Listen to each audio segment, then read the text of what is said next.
Проблемите со загадениот воздух треба сериозно да ги свати и централната и локалната власт, а кандидатите за градоначалници во своите изборни програми да предвидат одговорност за загадувачите, санација на изворите на загадување, изградба на индустријски капацитети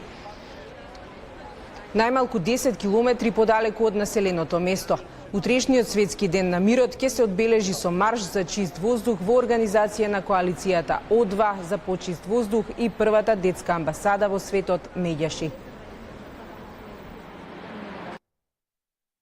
Сметаме дека овој период е исклучително важно да се зборува за ова прашање, пред се заради тоа што сме на чекор од зимата, значи еве есента ни е на прагот и знаеме дека во овој период сите вредности кои што се мерни во поглед на загадениот воздух ќе скокнат драматично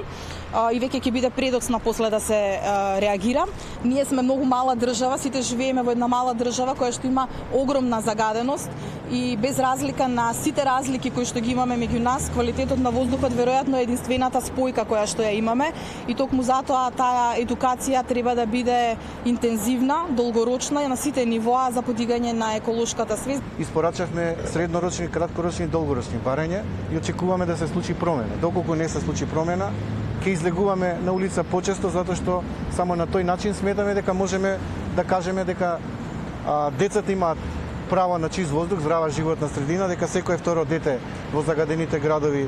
боледува од астма, брохитис или други респираторни проблеми и дека правото на живот како загарантирано право и со уставот и со Конвенцијата за правата на детето мора да биде високо на агендата на владата на Република Македонија.